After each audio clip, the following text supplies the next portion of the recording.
जैसे कि आपने थंबनेल में इस इमेज को देखा, ये एमसीबी है यानी कि मिनिएचर सर्किट ब्रेकर। ये एमसीबी आपके घर में कहीं ना कहीं जरूर लगी होगी, क्योंकि ये घर के सर्किट में होना बहुत ही आवश्यक है।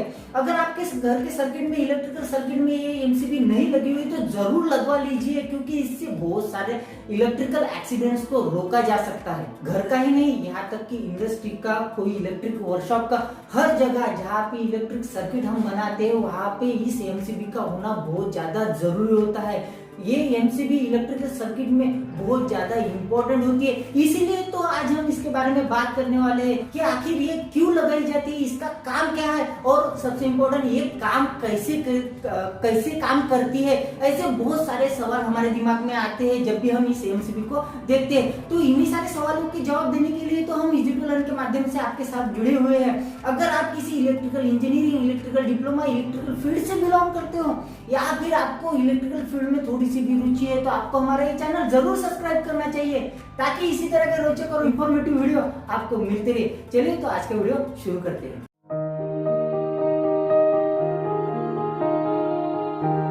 तो सबसे पहली बात, एमसीबी को हमारे घर के इलेक्ट्रिक सर्किट में और इंडस्ट्री के इलेक्ट्रिक सर्किट में इसलिए लगाया जाता है कि अगर कहीं पे शॉर्ट सर्किट की कंडीशन ऑकर होती है तो वो शॉर्ट सर्किट होने से पहले ही वो एमसीबी हमारे इलेक्ट्रिक सर्किट का जो सप्लाई है वो बंद कर देती है। और कई सारे इलेक्ट्रिकल एक्सीडेंट होते हैं जिसमें हमारे जान मान की भी हानि हो सकती है, तो वो इस एमसीबी के सहारे वो रोकी जा सकती है। क्योंकि अगर इसके सर्किट से लिमिट से ज्यादा करंट अगर फ्लो होता है तो वो एमसीबी ऑटोमेटिकली ट्रिप हो जाती है, यानी कि उसका जो सप्लाई है वो बंद कर देती है। एमसीबी के कंस्ट्रक्शन और वर्किंग को जानने से पहले ये जान लेते हैं कि एमसीबी कितने टाइप की होती है, ताकि कौन सी एमसीबी कहाँ इस्तेमाल होती है ये आपको थोड़ा अच्छे से समझ में आ जाए, इसके आइडिया हो जाए आपको। तो सबसे पहले होती है single pole MCB. Single pole MCB single phase supply के लिए इस्तेमाल की जाती है, क्योंकि सिंगल पोल है। और ये MCB, single pole MCB single phase supply के लिए तो इस्तेमाल होती है, लेकिन ये सिंगल फेज सप्लाई के फेज के ऊपर इसको माउंट किया जाता है। और दूसरी होती है double pole. Double pole MCB भी सिंगल फेज सप्लाई के लिए ही होती है, लेकिन इसमें डबल पोल होने की वजह से जिस सर्किट में हमें फेज के साथ साथ न्यूट्रल भी एमसीबी से कैरी करना है, उस सर्किट में हम ये डबल पोल एमसीबी माउंट करते हैं। एक पोल से तो हम सप्लाई, सिंगल फेज का जो फेज होता है उसको हम कैरी करते हैं, और दूसरे पोल से हम न्यूट्रल को भी साथ में ही कैरी करते हैं। जिस नेटवर्क में, जिस सर्किट में हमें, जिस सिंगल फेज सर्किट में हमें फेज के साथ साथ न्यूट्रल भी कैरी करना होता है, वहां पे हम डबल पोल एमसीबी का इस्तेमाल करते हैं।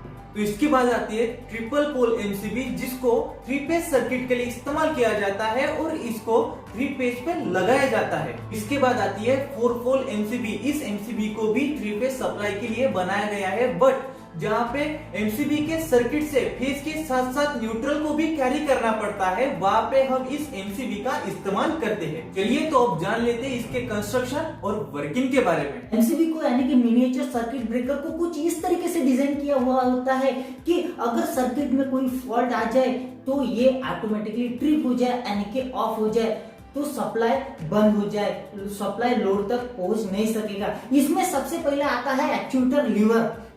तो इसका काम ये होता है कि ये सर्किट को हम इसकी मदद से, एक्चुएटर लीवर की मदद से हम एमसीबी को मैन्युअली ऑन कर सकते हैं। और दूसरी बात, जब हेल्दी कंडीशन हो, यानी कि सर्किट में कोई भी फॉल्ट ना हो, उस कंडीशन में अगर जरूरत पड़ी तो हम इसकी मदद से हम एमसीबी को ऑफ भी कर सकते हैं, क्योंकि फॉल्टी कंडीशन में तो एमसीबी ऑटोमेटिकली ट्रिप हो जाएगी, उसको बंद करने की जरूरत नहीं पड़ेगी। और अब बारी आती है एक्चुएटर मैकेनिज्म की।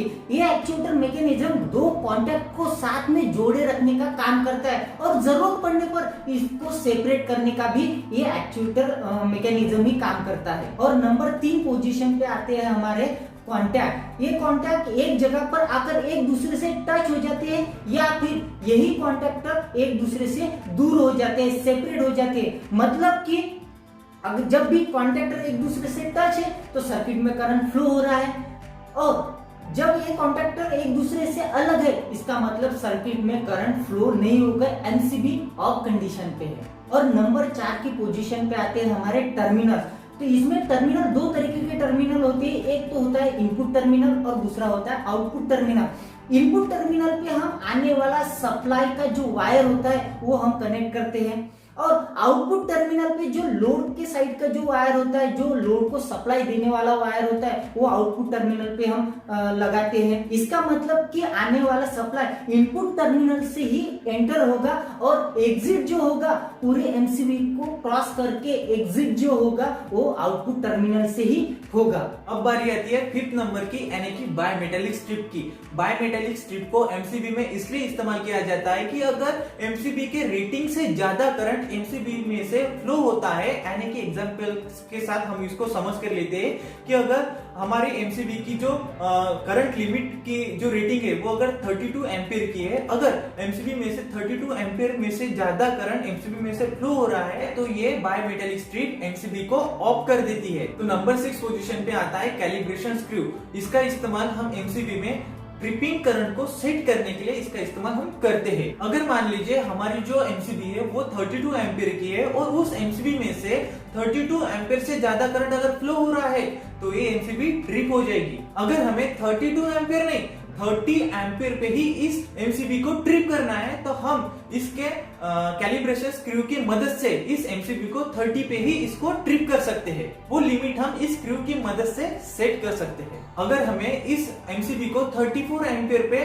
ट्रिप करना हो तो वो हम इस एमसीबी से उसको उस 34 एम्पियर पे उसको स्ट्रिप नहीं कर सकते, क्योंकि इस एमसीबी की जो रेटिंग लिमिट है वो है 32 एम्पियर। तो हम इस रेटिंग लिमिट की वजह से इस एमसीबी को सिर्फ 32 एम्पियर तक ही ट्रिप कर सकते हैं, या फिर उसके नीचे, लेकिन उसके ऊपर नहीं। अब इसके बाद नंबर आता है सोलेनोइड कॉइल का। सोलेनोइड कॉइल क्या करती है, जब भी सर्किट में से हाई करंट या फिर रेटिंग से एमसीबी के रेटिंग से ज्यादा करंट फ्लो होता है तो ये कॉइल एनर्जाइज हो जाती है।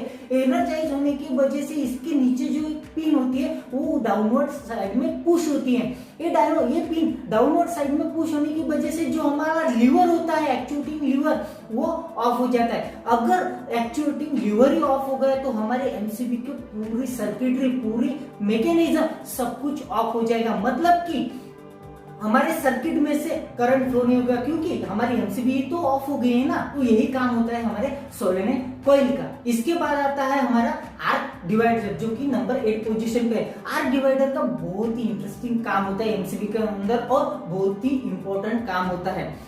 आर्क डिवाइडर क्या करता है, जब भी हमारे जो दो कॉन्टेक्टर है, जब भी आपको तो पता ही है, जब किसी में से इलेक्ट्रिक सप्लाई, किसी दो कॉन्टेक्टर में से इलेक्ट्रिक सप्लाई फ्लो हो रहा है, अगर वो सेपरेट हो रहे तो उनके बीच में आर्क प्रोड्यूस होती है। कोई भी दो इलेक्ट्रिकल कॉन्टैक्ट सेपरेट हो रहे हैं तो उसके बीच में आर्क फॉर्म होती है। उसी यहाँ पे एमसीबी में भी वही हो रहा है। जब एमसीबी ट्रिप हो रही है उस समय पे इसके कॉन्टैक्ट में, दोनों कॉन्टैक्ट में आर्क प्रोड्यूस हो रही है। वही आर्क को बुझाने का या फिर डिवाइड करने का काम ये आर्क डिवाइडर करता है। अगर ये आर्क डिवाइडर नहीं रहेगा तो क्या हो जाएगा, जब दो कॉन्टैक्टर सेपरेट हो रहे हो उसके बीच में आर्क प्रोड्यूस हो जाएगी। वो आर्क एमसीबी के बाकी के सर्किटरी को जला सकती है। इसका मतलब हमारी एमसीबी खराब हो जाएगी, काम नहीं करेगी या फिर डैमेज हो जाएगी।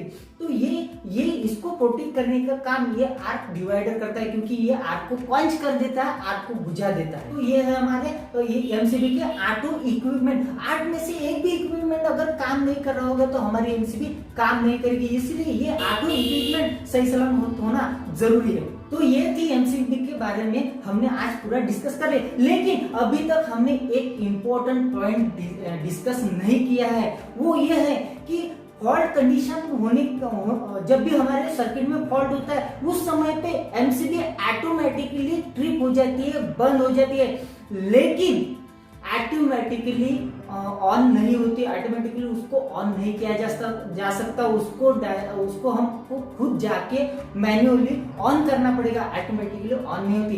ट्रिप तो ऑटोमेटिकली हो जाएगी, ऑफ भी ऑटोमेटिकली हो जाएगी, लेकिन वो ऑन ऑटोमेटिकली नहीं होती। अगर आपको ये आज का इलेक्ट्रिकल का टॉपिक अच्छा लगा हो तो हमारे चैनल को जरूर सब्सक्राइब कर लीजिए, ताकि इसी तरह के रोचक और इन्फॉर्मेटिव वीडियो आपको मिलते रहे।